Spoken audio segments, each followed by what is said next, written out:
প্রথম টি-20 বিশ্বকাপ ব্যাট হাতে ঘরের দর্শকদের সামনে টানা ৩ ম্যাচে ০ রানে ফিরতে কেমন লাগে এই প্রশ্নের উত্তর ভাষায় প্রকাশ করতে অভিষেক শর্মার কষ্ট হওয়ার কথা। এই কষ্টে কাতর ছিলেন আরও এক ক্রিকেটার, উগান্ডার রজার মুকাসা, যিনি হেঁটেছেন একই পথ দিয়ে, অভিষেককে দিয়েছেন পরামর্শ।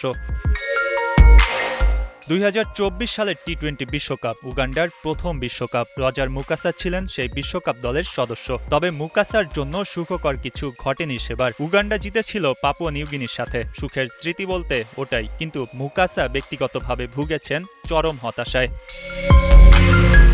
ওই বিশ্বকাপে আফগানিস্তান ম্যাচে সুযোগ পাননি মুকাসা। খেলেছেন পরের ৩ match. Papua New Guinea, West Indies, New Zealand ম্যাচে কোনো রান আসেনি তার ব্যাট থেকে। ০ রানে ৩ বার প্যাভিলিয়নের দীর্ঘ পথ ধরতে হয়েছে। এবারের বিশ্বকাপে ভারতীয় ওপেনার অভিষেক শর্মার সাথে এখানেই মিল মুকাসার। অভিষেকের জন্য কিছু পরামর্শও দিয়েছেন উগান্ডার এই ক্রিকেটার। কেউই ০ রান করতে মাঠে নামে না, কিন্তু কখনো তা ঘটে যায়। দেশের জন্য সবাই ভালো করতে চায়, ভালো খেলতে চায়। বিশ্বকাপ একটা বড় মঞ্চ। যখন কেউ ০ করে সেটা তার চাওয়া নয়, তবুও কখনো কখনো এমন কঠিন পরিস্থিতিতে পড়তে হয়। মুকাসা আরও বলছিলেন, অভিষেক শর্মা ভীষণ প্রতিভাবান, বিস্ফোরক এক ব্যাটার, দ্রুত রান তুলতে পারে। তাকে নিজের খেলাটা খেলতে দেওয়া উচিত।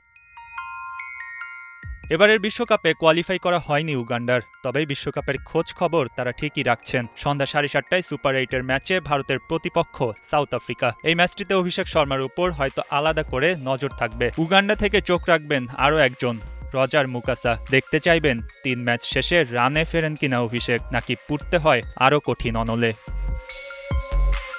মঈন হাসান, ৭১।